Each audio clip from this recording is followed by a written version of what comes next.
하늘들의 큰 교류문답 53문입니다. 성령 하나님에 대한 말씀이요. 지금까지 우리가 성자 하나님에 대해서 우리가 살펴보았습니다. 부활하시고 승천하시고 하나님 보좌에 앉으시고 다시 내려오시는 그 성자 하나님에 대한 그 높아심의 삶을 우리가 살펴보았습니다. 그리고 오늘 53부터는 성령 하나님 누구시냐 이런 그 고백 가운데 우리 신앙을 다시 한번 알고 그래서 바르게 알므로 말미암아 우리가 바른 삶을 살아가기를 바랍니다.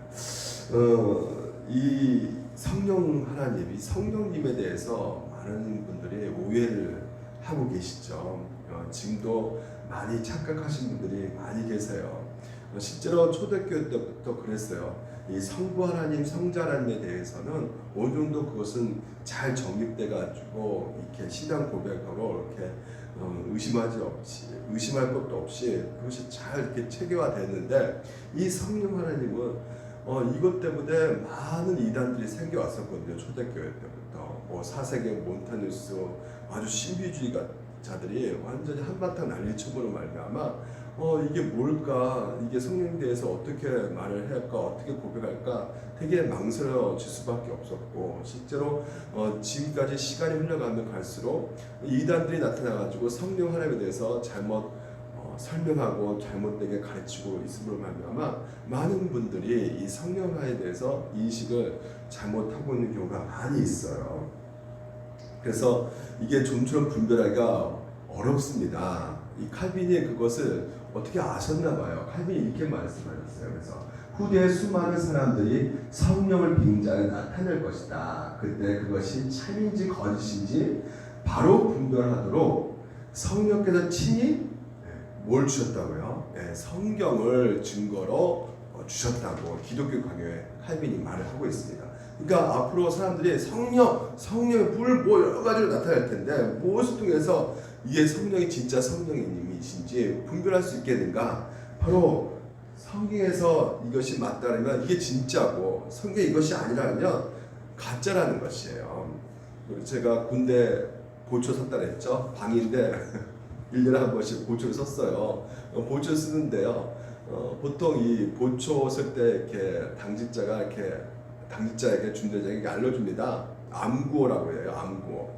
그래서 암호를 묻죠. 보초가요. 그러면 똥 그러면 강아지 뭐 이렇게 대답을 상대방이 해줘야 되는데 만약에 어떤 뭐 사령관이 와가지고 나 사령관이야 그래 버리면 충성 그러면 어떻게 될까요? 암구 안 물어보고 그럼 영창 갑니다. 반드시 물어봐야 되는 것이에요. 똥 이렇게 계속 물어봐야 돼요. 대답하지 못하면 총을 쏴도 상관없어요. 절대 뭐 사령관 뭐 별스타 와도 쫄지 않습니다. 무조건 암구예요. 왜냐하면 그 암호에 대해서 정확히 대답해야지만이 저분이 진짜 사령관이구나라는 것을 우리가 알 수 있는 것이거든요. 그래서 그거 물어보는 것이 암구 똥 굉장히 불쾌하겠지만 이게 물어보는 것이 절대 무례한 것이 아니란 말이죠. 사령관한테는 반드시 사령관은 거기에 대한 대답을 해줘야 되는 것이죠.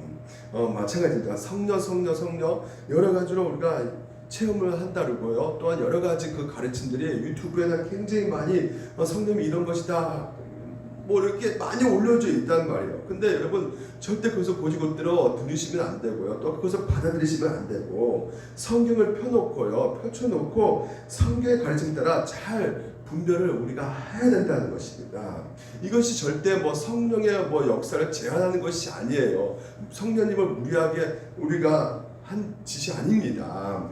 오히려 성령 하나님이 그것을 기뻐하셔요. 포상유가 아마 사령관이 딱 암골 제대로 딱 됐다면 물어보고 그러면 아마 이 사령관이 포상유가 준단 말이죠. 마찬가지로 성령 하나님께서 기뻐하신단 말이죠. 분별해서 성경에서 아니라면 아닌 것이고 성경을 보아서 이게 맞으면 맞다. 우리가 그렇게 분별할 필요가 있는 것입니다. 이것이 왜 그러냐면 자꾸만 이 시대가 혼탁한 시대가 돼가지고요. 갈수록 어떤 형상을 쫓아가요. 그러니까 하나님 말씀을 멀리하고 눈에 보이는 형상을 쫓아가는 시대가 돼버렸어요. 그래서 이것을 자꾸만 형상으로 쫓아가게 되면 성령님의 사역이 무엇인지를 제대로 모르기 때문에 엉뚱한 신앙생활을 할 수밖에 없다는 것입니다. 그래서 우리가 사도신경에서도 고백을 분명히 할 수밖에 없는 것이죠. 우리가 사도신경 보면 성령을 믿사오며 하면서 거룩한 공예와, 이게 바로 성령님의 사역이거든요. 이 교회, 바로 오순절 성령 강림으로 말미암아 교회가 시작됐어요. 그리고 성도가 서로 교통하는 것과 우리가 혼자서 신앙생활 하는 것이 아니죠. 이 교회를 통해서 하나님께서 이 성도들의 공동체를 통해서, 예수 믿는 공동체를 통해서 하나님께서 그 한 몸이 이렇게 하신단 말이에요. 그러니까 우리가 혼자서 내가 신앙생활한다? 그럴 수 없습니다. 서로 부딪히면서 한 몸이 되면서 우리가 점점점 예수 그리스도를 닮아가는 그 성화의 그 일들을 누가 하시느냐, 한 몸 되게 누가 하시냐, 바로 성령께서 그렇게 일하신단 말이죠.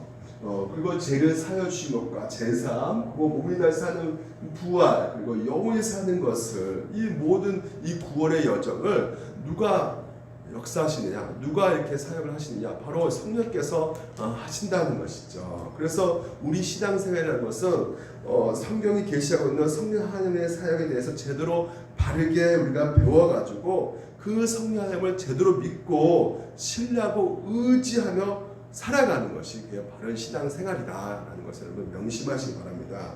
그러면 오늘 여러분 우리가 이 하이델베르크 53문에서 이 성령 하나님에 대해서 뭐라고 말씀하고 계시는가 우리 한번 볼까요?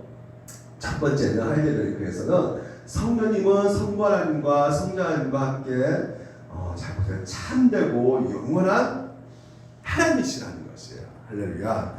제일 먼저 이 성령을 믿사오며 고백할 때 우리가 먼저 무엇을 고백할 수밖에 없냐면 이 성령님은 하나님 되심을 우리가 고백할 수밖에 없다는 것입니다. 그러니까 성부, 성자, 성령 같은 하나님이시라는 것이에요. 그래서 그 성자는 그 성부 하나님의 그 계획을 순종하셨죠. 이 땅 가운데. 그래서 하나님 나라로 올라가시고 이 땅 가운데 성령을 보내주셔가지고 오늘 우리들 가운데 구원의 역사, 다시 말해서 진리의 복음을 듣게 하셔서 예수 그리스도로 인도하게끔 이 모든 것이 이 성령 하나님께서 일하고 계심에 보여주는 것이죠. 그래서 우리가 사도신경을 우리가 세 파트로 나눌 수가 있는데 어떻게 나눌 수 있습니까? 첫 번째 우리가 살펴보죠. 성부 하나님과 우리의 창조에 대해서 사도신경 나오죠. 그 다음에 성자 하나님과 우리의 구속에 대해서 나옵니다. 그리고 마지막으로 성령 하나님과 우리의 성화에 대해서 이렇게 나오고 있단 말이에요. 그래서 이 성화는 결국은 성령님의 사역이에요. 성령님께서는 그 사역 가운데 우리를 구별시킨단 말이죠. 거룩하게 만드신단 말이죠. 자 보십시오. 우리가 아나니아 삽비라 이야기 아실 겁니다. 베드로가 가는데 아나니아야 어째 사단이 마음에 가득하여 너가 얼마를 감췄느냐. 다시 말해서 거룩하지 못했다는 것이야. 속였다는 것이죠. 그러니까 자기가 땅 팔았어요. 100억이에요. 그래서 미리 땅 팔기 전에 나 100억 바칠 겁니다. 딱 말했는데 막상 이 아나니아 삽비라가 몰래 판 돈을 숨겨놓은 것이죠. 그래서 얼마 정도밖에 안 내는 것이에요. 우리는 이거 너무나 이 부흥 강사들을 통해서 잘못 들어가지고요. 3분의 몇 바치면 다 바쳐야 되는데 이렇게 절반 바치면 너희들 죽어. 그런 내용이면 벌써 여러분 우리 교회에서 저부터 진짜 병원에 실려 가야 됩니다. 그런 얘기가 아니고 하나님의 받을 영광을 누가 챙기려고 했던 것이요. 그렇죠? 누가 칭찬받겠어? 나 100원 내놓을게. 그러면 누가 칭찬하겠어? 사람들이 주목받겠죠. 그렇기 때문에 그 영광을 제가 싹 받고 나서 속이는 거예요. 한마디로. 그러니까 여러분 교회는요 바로 누가 거하는 것이에요? 바로 성령이 거하는 전이라 그랬어요. 교회가 바로 여러분이죠. 교회는 성령이 거하는 전이에요. 동무회가 아닌 말입니다. 그러니까 예수 그리스도 믿는 이 성령께서 다 거하셔가지고 이 믿는 이 공동체가 바로 이 교회란 말이에요. 그러니까 이 교회 가운데 성령을 속이고 있다면 하나님께서는 반드시 우리 가운데 책망할 수밖에 없어요. 다시 말해서 성령을 속인다는 것은 거룩하지 않으면, 거짓말하면, 이거 우리가 오전에 살펴봤죠. 거짓말하잖아요. 거짓압이잖아요. 그러니까 이렇게 속이면 결국은 하나님께서 책망하실 수밖에 없는 것입니다. 이게 거짓말한 것이 아니요 뭐라고요? 하나님께다. 그러니까 성령을 속인다는 것은 성령이 바로 하나님이시라는 것입니다. 그렇기 때문에 속이면 안 된다는 것이에요. 그것을 교훈시켜주고 있는 것이죠. 이것을요, 이 베드로가요 그냥 말한 것이 아니에요. 자기 생각을 말한 것이 아니라 예수님께서 친히 그 말씀들을 해오셨단 말이죠. 예수님이 보십시오. 결국은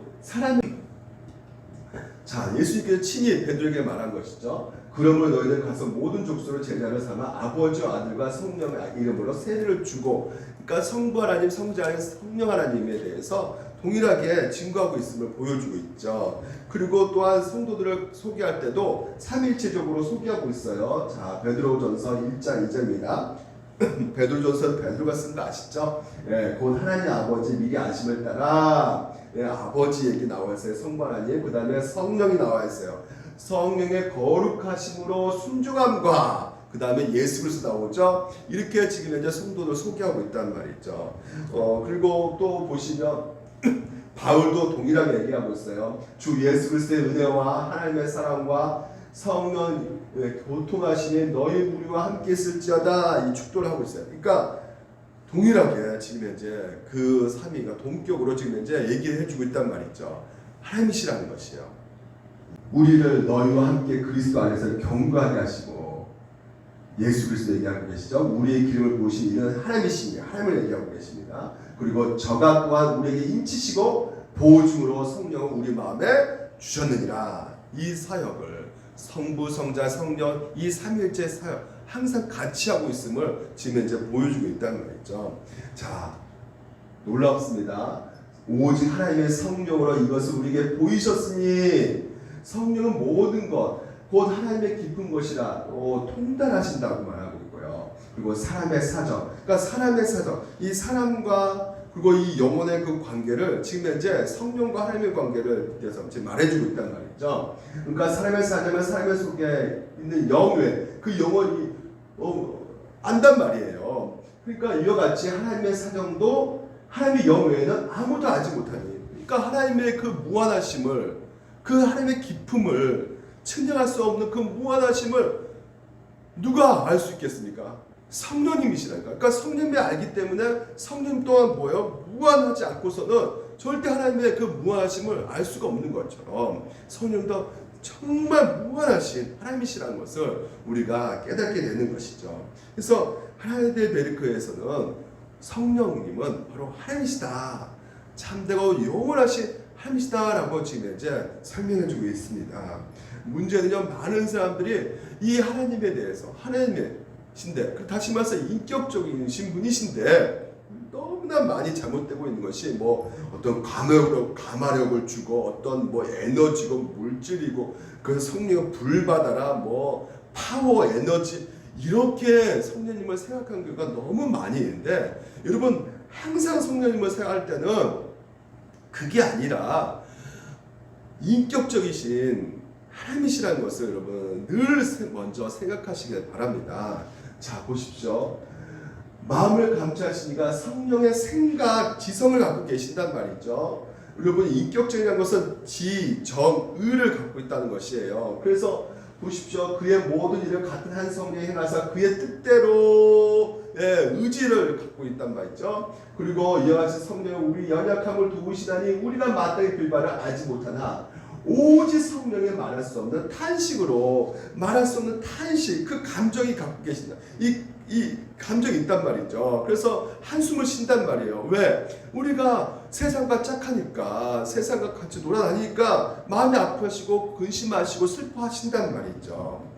우리가 그렇습니다. 때로는 우리가 성공에 미쳐버릴 수가 있어요. 완전히 진짜 돈에 미칠 때도 있고요. 어떨 때는 진짜 주식에 미쳐가지고 하루 종일 주식만 쳐다보고 있는 그런 상황들이 있어요. 우리가 본성적으로 죄짓기 쉬운 그런 죄된 본성이 있기 때문에 우리가 너무나 열악하단 말이죠. 그러니까 우리는 정말 본성적으로 하나님께서 만족을 추구하라고, 그러니까 만족 추구하면 살게 돼 있어요. 우리는 자체가요. 이게 잘못된 것이 아닙니다. 하나님께서 모든 사람들을 그렇게 만드셨어요. 만족이요, 만족을 얻고 만족을 추구하게끔 하나님께서 만드셨단 말이에요. 그 자체가 죄가 아니란 말이에요. 근데 뭐가 죄입니까? 예. 성경이 정하는 범위 안에서 우리가 만족을 해야 되는데 우리가 그 성경 범위에 벗어나서 너무나 쾌락을 추구하는, 예를 들면 우리 성욕은 잘못된 것이 아니라 성적인 어떤 욕망을 갖고 있는 거, 그거 하나님이 주신 것이에요. 정상적인 것이에요. 예? 성적인 욕망을 채울 때 우리가 만족을 느끼잖아요. 이거 잘못된 것이 아닙니다. 하지만 성경에서 뭐라 말합니까? 그 범위를 말하고 있죠. 부부 관계에서만이 성적 욕망을 채울 수 있다. 거기서 만족하라. 성경에서 그렇게 말을 하고 있단 말이죠. 그러니까 거기서 벗어나서 다른 방식으로 우리가 이 만족을 풀고자 할 때 그것이 바로 뭡니까? 그것이 죄가 된단 말이에요. 그 죄를 질 때 성령께서 어떻게 하신단 말이에요? 탄식을 한다. 탄식한단 말이에요. 아파하신단 말이죠. 괴로워하신단 말이죠. 그러니까 원래 우리를 괴롭히는 이 사단마귀는 끊임없이 이 욕망을 채우라고, 너 지금 이제 그런 성적 욕망을 더 쾌락적으로 채우라. 그래서 얼마나 그 대표적인 건 뭡니까? 이 포르노 같은 문화가 우리나라에 무려 70% 80%가 남성들의 그 포르노 문화를 적게 만들어가지고 성범죄가 어디서 시작된 것인지 아시죠? 또 흥분하면 안 되는데 그 포르노부터 시작되는 것이에요. 그러니까 환상이 적게 만드는 것이죠. 성적 타락으로 가게끔 만들어가 버리는 것이에요. 그래서 어린이 초등학교 때부터 이걸 너무나 이제 쉽게 이걸 볼 수 있게끔 되어가지고요. 얼마나 지금 이 성문화가 타락하고 있습니까? 그러니까 모든 쾌락 우리가 적당히, 그렇죠, 적당한 취미 할 수 있어요. 죄가 아닙니다. 적당한 식생활 할 수 있는 것이고 적당한 운동 할 수 있고 문화활동 전혀 문제가 되지 않아요. 하지만 그것에 내 모든 것을 다 올인했을 때 그게 문제인 것이죠. 그거 없이는 못 산다. 그러니까 사단마귀는 야 남들이 다 하잖아. 남들이 이거 하는데 너 왜 못하냐. 너도 즐겨. 더 즐겨. 뭐 이거 얼마나 다른 사람 만나는 거 얼마나 쾌락주고 재밌는데 다른 사람들 다 만나는데 왜 너만 그렇게 못 만나? 빨리 앱에 들어가가지고 여자 만나는 그 소개팅 거기에 들어가서 만나봐. 얼마나 그런 유혹들이 그냥 대중 매체에 들어가 보면 그 우리를 음탕하게 만드는 그 문화가 쫙 깔아져 있어요. 그냥. 그래서 성령께서 오늘 우리 안에 계셔가지고 계속해서 가만히 있지 않으시고 일하신단 말이죠. 어떻게 해요? 자, 보십시오. 둘째 보십시오. 성령님은 또한 나에게도 주었습니다. 이 나에게도. 그러니까 성령께서 오늘 우리 가운데 주셨다는 거예요. 이 나에게도 그러면 뭡니까? 교회에도 주셨다는 거예요. 그러니까 전체 교회 맥락 속에서 나를 보셔야 되는 거예요. 나만 주는 것이 아니라 우리 교회 전체 예수 그리스도를 믿는 자들에게 성령께서 와 계시고, 그래서 그 전체 교회 속에서 오늘도 우리 가운데 하나님께서 성령님의 그 은혜를 부어주셨단 말이에요. 그러니까 성령 체험은 개인적 어떤 체험으로 가서는 안 되는 것이에요. 교회적인 체험이죠. 교회의 덕을 위해서 하나님께서 은사도 주시는 것입니다. 그러니까 여러분 뭐 무교회주의자들 예를 들면 뭐 나 기도를 해서 내가 성령 받았다, 뭐 어디 가서 혼자서 뭐 이렇게 골방에 가지고 내가 뭐 성령의 어떤 체험을 받았다, 여러분 사단일 가능성이 많습니다, 여러분. 그런 영적 체험이요 마귀 역사의 가능성이 더 커요, 여러분. 보십시오. 나에게도 주어졌습니다. 이게 뭡니까? 수동태란 말이에요.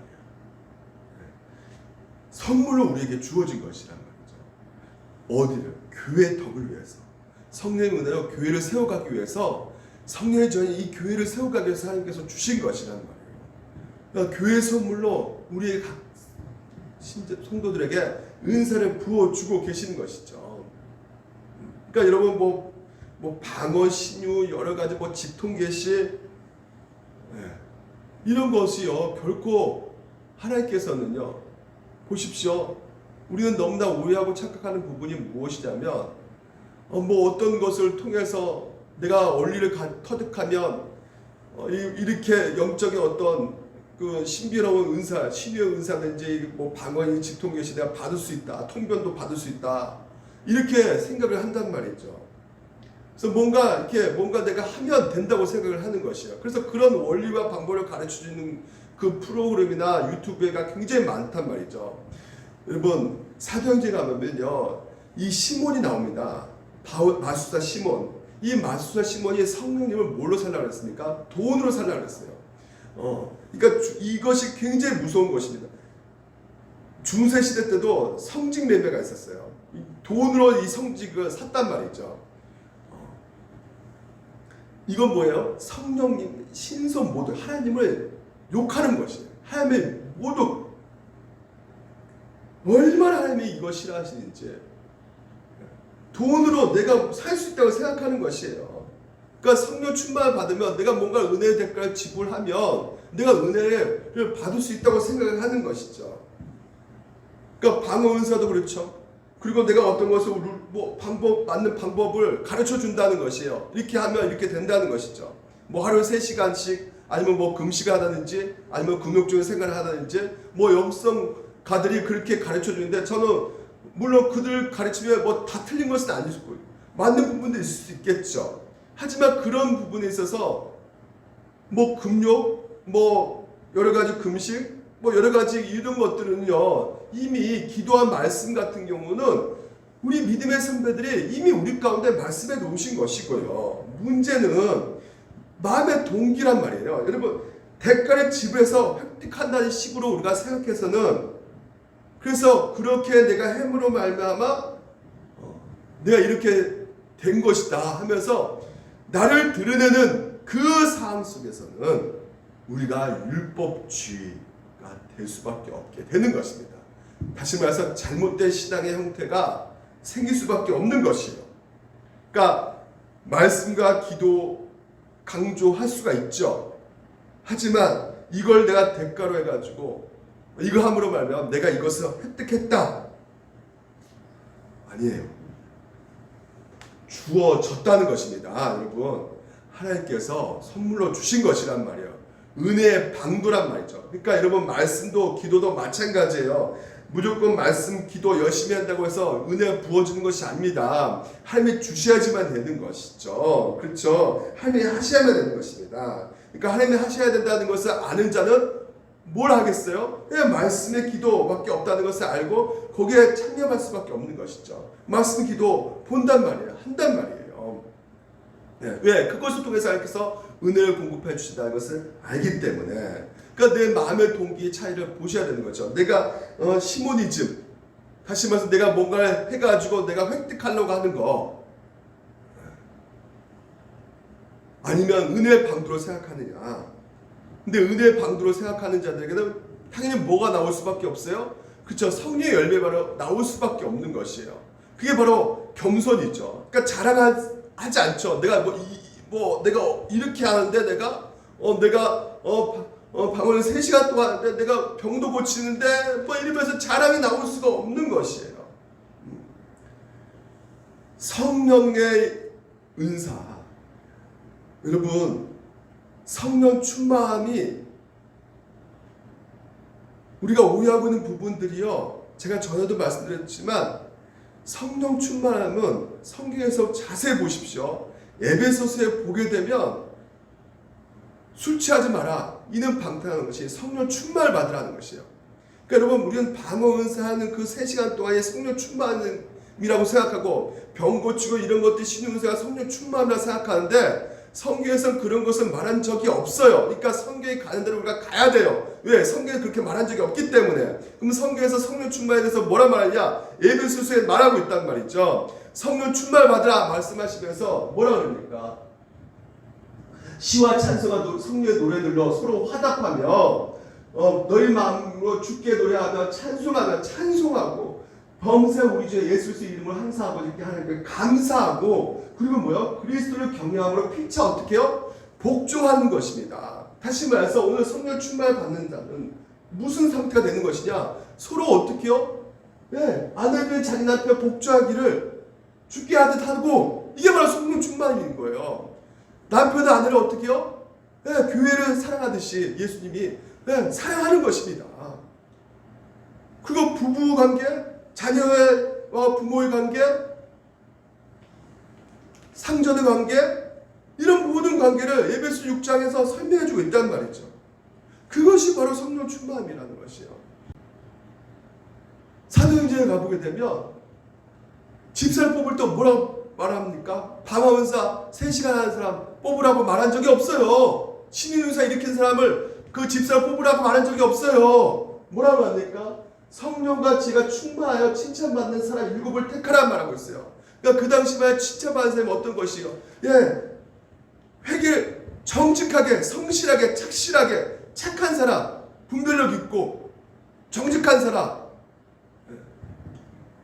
그 사람이 바로 뭐예요? 성령 충만함의 사람이라는 것이죠. 그러니까 성령의 열매를 보면 안다는 것이요. 성령 열매 아시죠? 9가지 열매. 그것이 바로 기준인 것이죠. 그러니까 성령 충만한 사람이라고 하면 뭐 방언을 하는 사람, 성령 충만한 사람이 지통 계시받는 사람, 성령 충만한 사람이 뭔가 짜릿짜릿 뜨거운 사람, 신유의 병 고친 사람. 그 당시에만 해도 이렇게 딱 말하면 그냥 그 당시에 사람들은 성령 충만한 사람은 어떤 사람이다 라는 것을 그냥 알고 있었단 말이죠. 막 라라라라 이런 사람이 성령 충만한 사람이 아니라는 것을 그 당시에 이렇게만 말만 해도 그들은 다 받아들였단 말이죠. 근데 오늘날 왜 그런지 모르겠어요. 성령님의 사역을 오늘 여러분 우리가 제대로 배워야 됩니다. 제대로 알아야 되는 것이에요. 이건 계속 여러분 제가 너무나 자주 말씀드린 거 아니겠습니까? 너희가 하나님의 성령이니까 하나님의 성령이 너희 안에 거하시는 것을 알지 못하느냐. 바울이 말하고 있어요. 누구한테? 고린도 교회에게. 왜? 고린도 교회에서 엉터리를 살고 있거든요. 서로가 막 서로 고소하고 서로 막 나 이 베드로파다 나 그리스도파다 서로 막 팥길에 싸우고 서로 부자는 자기가 먼저 성찬식 먹어버리고 뒤에 오는 사람들은 생각하지도 않고 그러니까 사랑이 없고 막 엉망인 거예요. 그러니까 바울이 뭐랍니까? 야 너희 안에 뭐가 거하느냐? 성령이 너희 안에 거하지 않느냐? 너희도 어떻게 이렇게 살 수가 있느냐?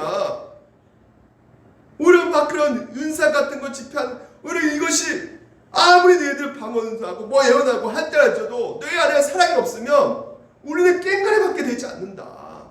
아무 의미가 없다. 신앙생활 하는 거. 성전을 더럽히면 하나님 그 사람 멸하시리라. 음행한단 말이죠. 세상에. 하나님의 성전을 거룩하니 너희도 거룩하다. 이렇게 말씀하고 있는 것이에요. 두 번째 우리가 보게 되면요. 성령님의 사역. 성령님은 나를 위로하시며 또한 영원히 나와 함께 하신다는 것이죠. 여러분 성령님 사역을 여러분 잘 기억하셔야 됩니다. 두 번째는요. 우리를 위로해주고 계신다는 것이요. 내 인생 가운데 홀로 살아가는 인생이 아니란 말이죠. 여러분 사람도 결국 우리를 떠납니다. 재물과 영화 이런 모든 부귀영화도 언젠가는 다 떠나게 돼 있어요. 그러나 우리를 떠나지 않는 분이 계십니다. 외롭게 하지 않게 하신 분이 계세요. 그분이 누구시냐? 바로 성령 하나님이시라는 것이에요. 그래서 성령께서는 어떤 한 일이 있어도 우리를 떠나지 않으신다. 여러분 늘 기억하셔야 됩니다. 주님을 우리는 종종 버리지만요. 그렇죠? 근데 주님은 결코 우리를 버리지 않으신단 말입니다. 그래서 우리의 구원의 보증은 다른 데 있지 않아요. 자신의 어떤 의지와 자신의 어떤 행함에 있지 않습니다. 내가 이렇게 행하고 있으니까 내가 구원에 받는 거 아니에요. 오늘 여러분 우리는 성령께서 우리 가운데 계시면서 그 언약 속에서 있기 때문에 우리가 비록 타락하고 믿음이 정말 때로는 우리가 낙심할 때가 많잖아요. 하지만 궁극적으로 우리 안에 성령 계셔가지고 완전히 타락하지 않게끔 하시고 완전히 믿음을 버리지 않게끔 하시고 이렇게 하셔가지고 우리를 끌고 가신단 말이에요. 성령께서 우리를 계속해서 믿음 안에서 보존하고 우리를 인도해 가신다는 것이죠. 그래서 이렇게 말하고 있습니다. 내가 아버지께 구하겠으니 그가 또 다른 보혜사 또 다른 보혜사가 뭐예요? 바로 성령님이신 것이죠. 그래서 영원토록 너와 함께 있게 하시니 저는 진리의 영이다.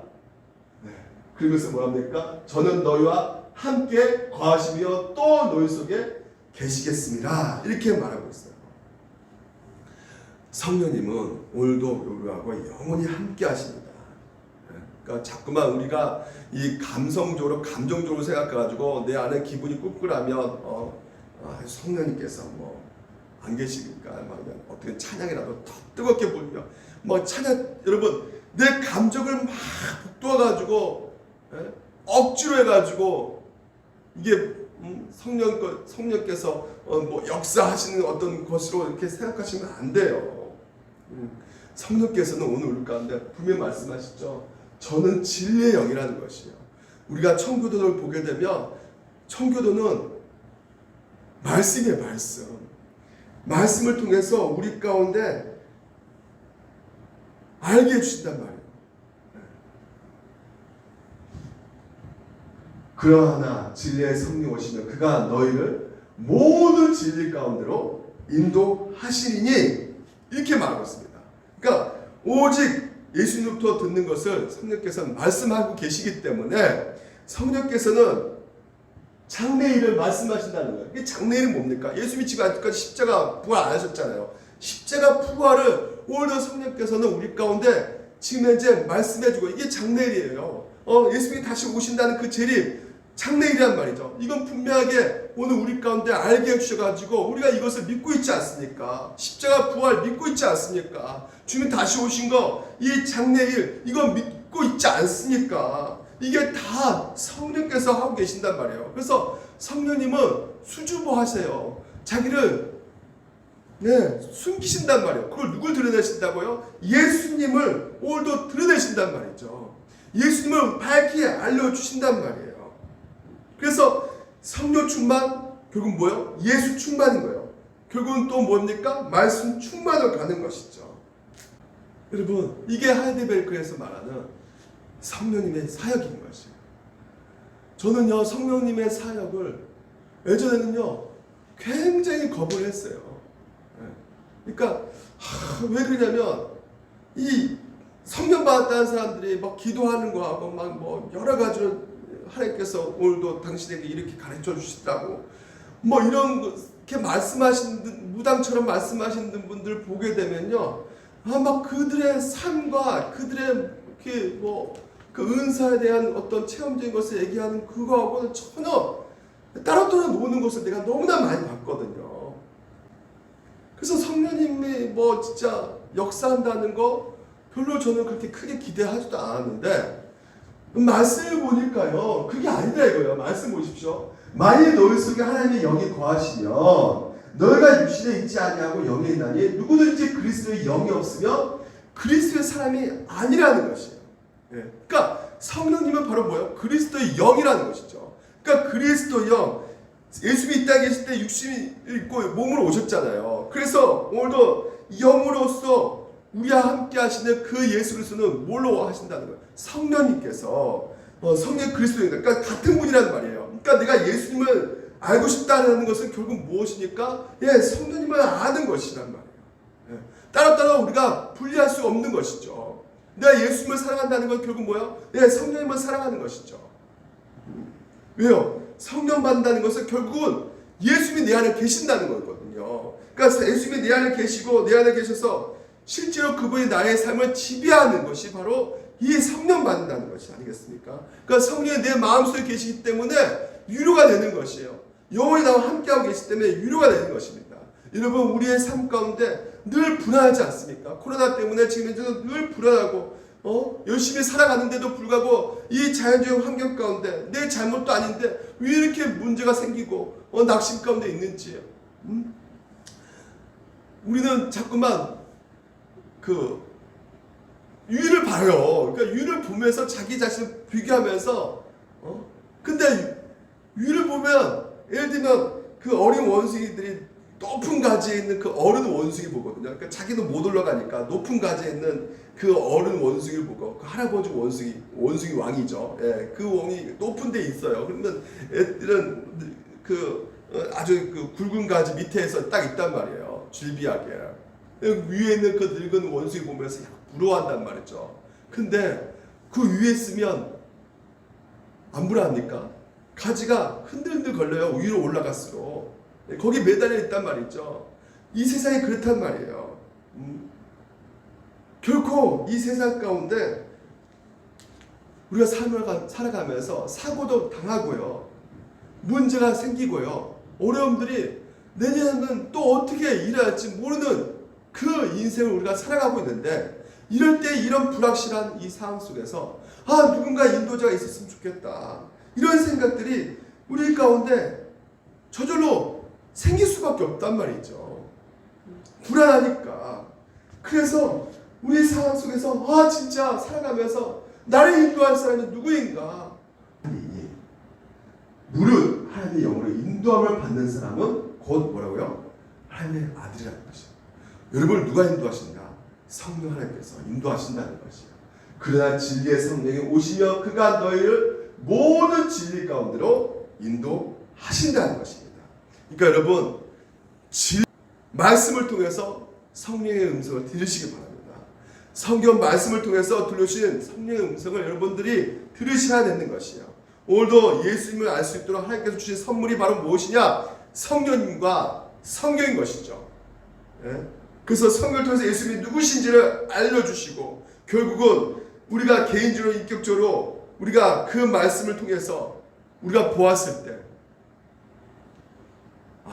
하나님께서 나와 함께하고 계시나?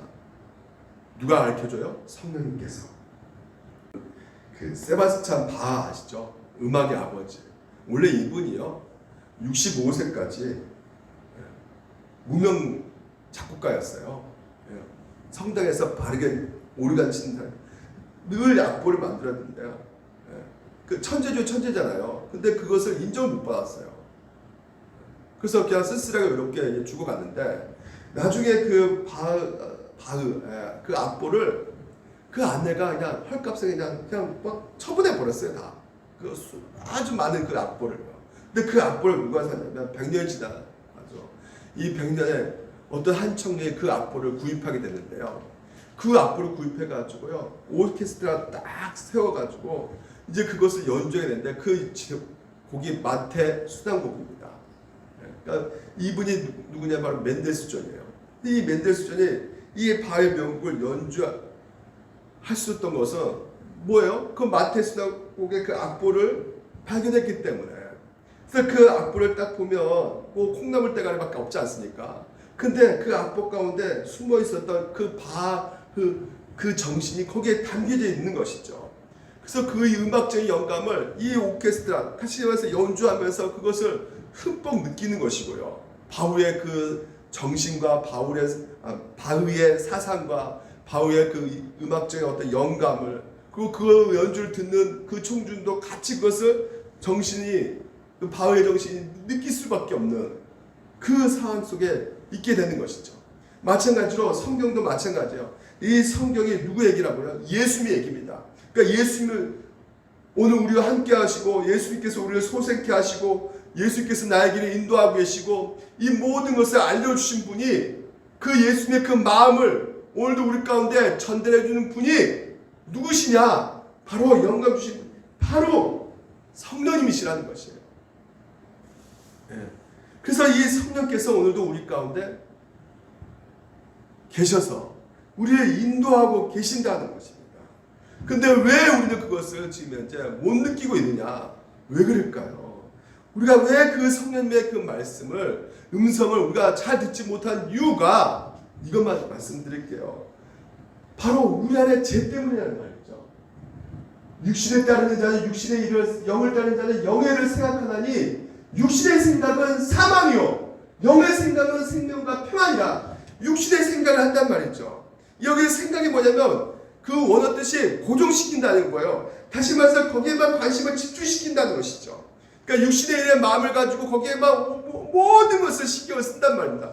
여러분 성경이 우리가 분명히 보여준 것이 무엇입니까? 노아 시대 때도 보십시오. 많은 사람들이 먹고 마시고 장가가는데 영적인 일에는 관심이 없었단 말이에요. 이 영적인 것이 뭐야? 심판하신다 하나님께서. 거기에서는 생각하지 않습니다. 에서도 마찬가지죠. 장제 축복과 얼마나 소중한 겁니까? 근데 뭐예요? 자기 팥죽 한 그릇에 팔아버린 거, 육적인 것을 팔아버리는 것입니다. 삼손도 마찬가지죠. 삼손도 하나님 주신 그 사사의 그 직분 가운데 얼마나 영광스러운 그 사명을 주셨습니까? 근데 그것을 어떻게 해요? 이 머리카락 그 팔아버리잖아요. 그 여자 그냥 베개 무릎에 그냥 베개로 그냥 잡고 그냥 하면서 그냥. 예? 사울도 마찬가지고 자기 위신과 그 체면 때문에 가룟 유다도 마찬가지고요. 돈 때문에 팔아버리고 아나니아 삽비라 돈 주머니 챙기기 때문에 영적인 것을 못한단 말이에요, 여러분. 그러니까 육신의 일을 추구하다가 결국 어떻게 되는 것이에요? 사망이 이를 수밖에 없게 되는 것입니다. 그러니까 우리 아이들도 마찬가지예요. 오늘 그 말씀 드리고 싶은 거예요. 우리 아이들에게도 정말 중요한 것이 무엇이냐? 아유, 뭐 지금 이제 뭐 그냥 예수 무슨 성경 읽고 지금 무슨 기도를 시키고 지금 공부가 더 중요하지. 대학교 가서 하면 돼요, 목사님. 지금 제일 이게 시급합니다. 학교 공부가 제일 중요합니다. 대학 가서 예수 믿어도 돼요. 여러분 대학 가서 예수 믿겠습니까? 육적인 스펙 쌓으려면 더 전념하게 되고 더 정신이 없는데 세상은 여러분 가만히 두지 않아요. 스마트폰, 웹툰, 뭐 드라마, 영화, 이 뭐 카톡 온갖 우리를 즐길 수 있게끔 하는 페이스북 사진 막 찍어내고 막 계속 찍잖아요. 자기 저도 한번 해봤는데 이게 굉장히 진짜 정신을 다 뺏어 버리는 그래서 그 사진 자기 찍고 막 올리고 그러니까 영적인 일에는 성경을 읽는 것은 기도하는 것은 전혀 관심이 없고 오직 즐기는 거 눈이 막 눈에 보이는 것에 푹 빠져가지고 스마트폰 중독, 카톡 중독, 페이스북 중독 심지어 돈이 없기 때문에 뭐요? 여대생들도 이 노후 대책 뭐 벌써부터 생각한단 말이죠. 그래서 몸을 유흥업소에서 몸 팔고 노후 대책 가운데 여러 가지로 사면 내가 어떻게 먹고 사냐 그런 불안 가운데 지금도 고민하고 걱정하고 있고 그러니까 온통 딸 것만 보고 있는 거예요. 딸 것만 생각, 육신의 것을 따르는 것이죠. 영의 생각을 하지는 않고 있는 것입니다. 그래서 여러분 이 시간 우리가 성령 하나님께서 우리 가운데 말씀하시는 것이에요. 남편들이 아내를 사랑하면 어떻게 되겠습니까? 아내만 생각하겠죠. 직장에서도 출근할 때도 퇴근할 때도 온통 아내 생각 24시간 내내 아내가 무엇을 기뻐할까? 무엇을 사다 주면 좋아할까? 아내 생각 그 뭔 충만이에요? 아내 충만이죠. 아내는 또 남편 생각에 무엇을 입으면 따뜻할까? 남편 생각만 하는 거야. 무엇을 도시락 싸주면 좋아할까?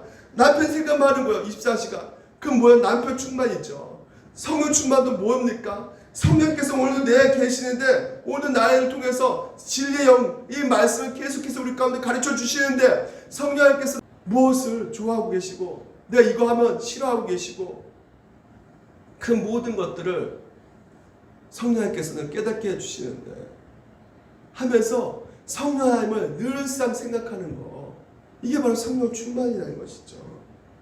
여러분 오늘 확실하게 이 성령 하나님 충만, 말씀 충만, 예수 충만인 것이에요. 그래서 한 주 동안 우리가 성탄절날 우리가 또한 예배를 드리지만 늘 예수님의 이 땅에 오셔가지고 어떤 사역을 하셨고 그분께서 우리를 위해서 어떻게 일하셨는지를 늘 묵상하시면서 성령 충만함으로 살아가시기를 주님 이름으로 축원드립니다. 기도하겠습니다.